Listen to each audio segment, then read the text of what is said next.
निर्देशक संजय लीला भंसाली ने अपनी 8 एपिसोड की ड्रामा सीरीज हीरामंडी के साथ नेटफ्लिक्स पर शुरुआत की, जो विभाजन से पहले लाहौर के चारदीवारी के दरबारियों के जीवन और समय पर आधारित है।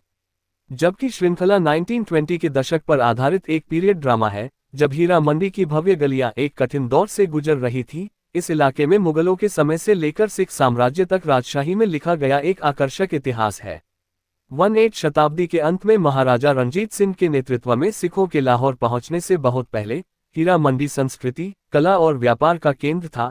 इसके अलावा इसका संबंध दरबारियों और कलाकारों से था, जो समाज के अभिजात वर्ग का मनोरंजन करते थे। मुगलों के समय में हीरा मंडी को शाही मोहल्ला कहा जाता था। इलाके को इसका वर्तमान नाम कैसे मिला, इसके विभिन्न संस्करण हैं। जबकि कुछ खातों में कहा गया है कि मुगलों के दौरान क्षेत्र में हीरा के व्यापार के कारण इसका नाम पड़ा। ये सिख साम्राज्य के तहत था कि इस इलाके का नाम हीरा मंडी रखा गया था।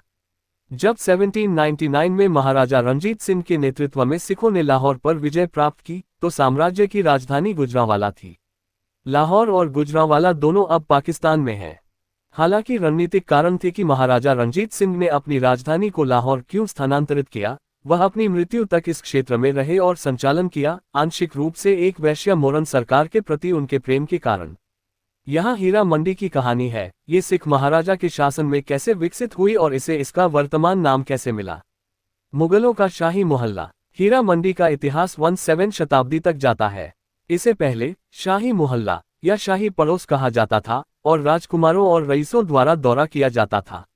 मुगल काल के दौरान शाही दरबार के मनोरंजन के लिए अफगानिस्तान और उज्बेकिस्तान से महिलाओं को हीरा मंडी लाया जाता था। इन महिलाओं को शास्त्रीय कथक, मुजरा, ठुमरी, गजल और दादरा सहित विभिन्न कलाओं में प्रशिक्षित किया गया और शास्त्रीय नृत्य और गायन में महारत हासिल करने के बाद वे तवायफ बन गईं। तवायफें संगीत, नृत्य और अन्य कलाओं में अत्यधिक कुशल थी और प्रभावशाली, परिष्कृत और मूल्यवान थी। वे आर्थिक रूप से स्वतंत्र थे और उनके पास अपने जीवन और विकल्पों पर अधिकार था। यद्यपि इस्लाम में वेश्यावृत्ति वर्जित है, शाही मोहल्ला मुगल शासकों के संरक्षण में फलता फूलता रहा। मुगल शासन के तहत लाहौर 3 शक्ति केंद्रों में से एक था, अन्य 2 दिल्ली और आगरा थे। इसकी समृद्धि चमक उठी और इसका असर शाही मोहल्ले में भी दिखा। मुगल शासन के दौरान ये क्षेत्र अपनी वित्तीय और सांस्कृतिक ऊंचाइयों पर पहुंच गया। लेकिन 18 सदी की शुरुआत में औरंगजेब की मृत्यु के बाद मुगल साम्राज्य का पतन शुरू हो गया।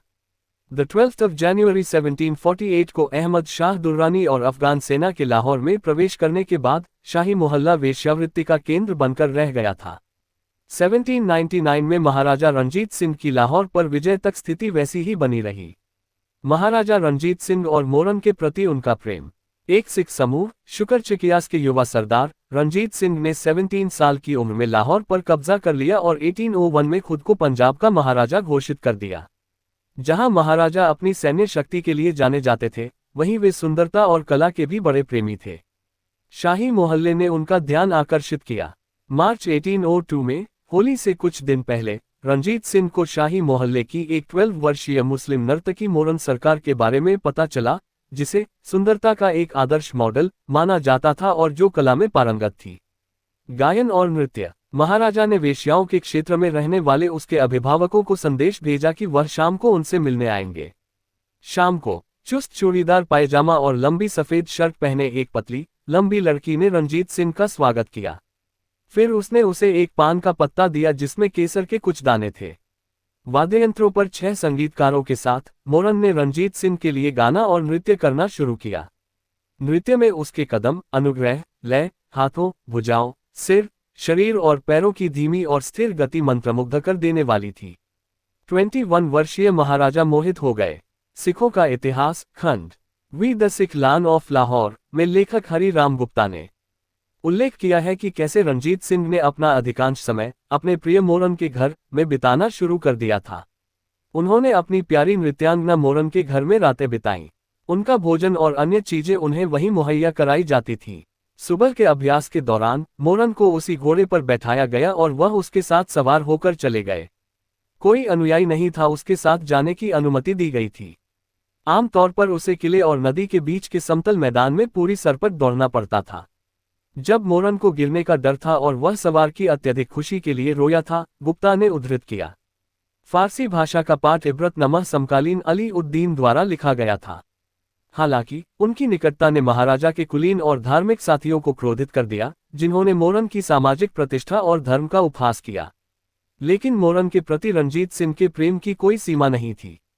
महाराजा ने उससे शादी की और उसे सिर्फ एक शाही उपपत्नी से ऊपर उठाया। कुछ ही समय बाद उन्हें सिख धर्म की सर्वोच्च लौकिक संस्था अकाल तख्त के समक्ष अमृतसर बुलाया गया। महाराजा ने आज्ञा का पालन किया। अकाली फूला सिंह ने खालसा के सामाजिक नियमों का उल्लंघन करने के लिए खुली सभा में उनकी निंदा की।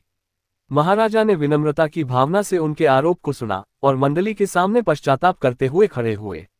उन्होंने बार बार हाथ जोड़कर माफी मांगी। फूला सिंह ने घोषणा की कि पंथ के सामने उनकी नंगी पीठ पर 100 कोड़े मारे जाने चाहिए। महाराजा ने तुरंत अपनी शर्त उतार दी। उन्हें एक इमली के पेड़ के तने से बांध दिया गया था, जो अकाल तख्त के एक विंग में खड़ा था, और उनके हाथ उनकी पीठ पर बंधे थे। हरि राम गुप्ता कहते हैं, हालांकि दर्शक अपने प्रिय महाराजा को सजा भुगतते हुए नहीं देख सके और फूट फूट कर रोने लगे। अकालियों ने जनता की भावना को स्वीकार कर लिया और महाराजा को उनकी पीठ पर केवल एक पट्टा बांधकर जाने दिया गया। रंजीत सिंह ने मोरन को कभी भी सिख धर्म अपनाने के लिए नहीं कहा। उन्होंने शाही मोहल्ले के पास पप्पर मंडी में उनके सम्मान में एक मस्जिद भी बनवाई, जहां मोरन रहती थी और अपना दरबार चलाती थी। उसके नाम पर सोने और चांदी के सिक्के चलाए गए। इन सिक्कों में उन्हें मोरन सरकार कहा गया था। लाहौर का शाही मोहल्ला कैसे बना? हीरा मंडी। रंजीत सिंह की लाहौर पर विजय ने शाही मोहल्ले की सांस्कृतिक और सामाजिक स्थिति को पुनर्जीवित किया। बाद में महाराजा के प्रधानमंत्री हीरा सिंह डोगरा ने लाहौर के मध्य में स्थित शाही मोहल्ले को एक आर्थिक केंद्र, एक खाद्य बाजार के रूप में उपयोग करने की कल्पना की। हीरा सिंह डोगरा ने जिस अनाज मंडी की स्थापना की, उसे हीरा सिंह दी मंडी, हीरा सिंह का बाजार और धीरे धीरे हीरा मंडी के नाम से जाना जाने लगा। हालांकि कई लोगों का मानना था कि ये नाम उस स्थान की महिलाओं की अद्वितीय सुंदरता की प्रशंसा करता है। हालांकि महाराजा रंजीत सिंह की मृत्यु और 1849 में पंजाब पर ब्रिटिश उपनिवेशीकरण के बाद हीरा मंडी में पारंपरिक नृत्य प्रदर्शन के सांस्कृतिक पहलू समाप्त हो गए। विक्टोरियन युग की रूढ़िवादिता से प्रभावित अंग्रेजों ने सुसंस्कृत तवाइफों और आम वेश्याओं के बीच कोई अंतर नहीं किया और दोनों को गिरी हुई महिलाएं करार दिया।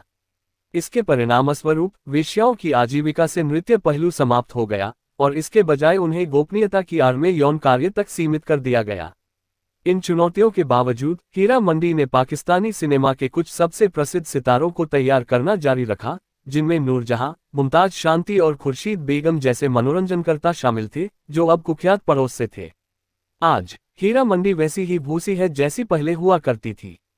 जहां दिन में यह एक सामान्य बाजार की तरह संचालित होता है, वहीं रात में ये एक रेड लाइट जिले में बदल जाता है, जहां महिलाएं देह व्यापार में लिप्त होती हैं।